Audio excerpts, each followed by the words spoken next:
When I meet professors, they first ask me why I'm at this conference. I say, oh, I do pancreatic cancer research. And their eyes get a bit wider. And then they ask me, do you do anything with nanotubes? And I was like, yeah, I actually do stuff with nanotubes and proteins. I was fondly referred to as the cancer paper boy.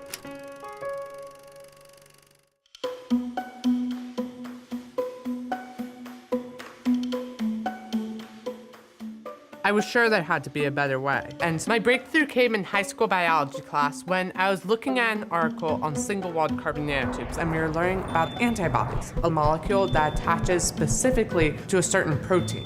When Jack told the family what he wanted to do, we all mocked him and we discouraged him strongly. We said, that's nothing that a kid in high school can do. Young people aren't necessarily credited with being able to produce these great ideas. Then it hit me. I could have this antibody in the network of carbon nanotubes such that this network reacted only to this one protein, mesothelin, and changed its electrical properties based on the amount of that protein present. I was pretty sure I had found a new way to attack pancreatic cancer. I said, fine, if you want to do this experiment, then you find yourself a lab.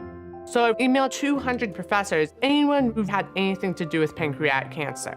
The higher education community tends to be a little bit closed-minded towards new ideas. If you're not somebody, you're nobody kind of thing. I had 199 rejections out of 200 people. Here's a 14-year-old kid asking to work in their lab, so I can understand that they might say, we're not a middle school training ground.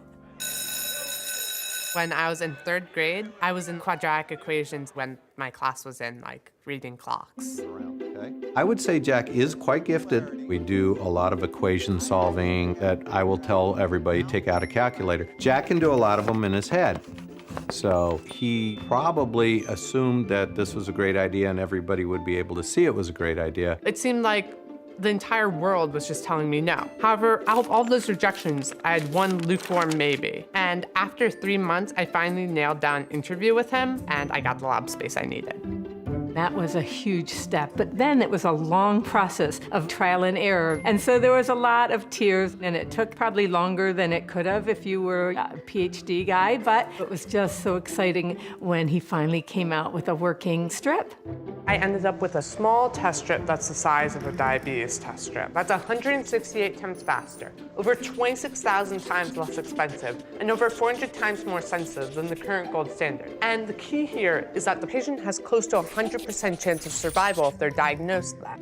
We see pictures of Einstein with white hair, but his discoveries were made very young, so hopefully Jack will have pictures as a 14-year-old having actually been credited with these discoveries.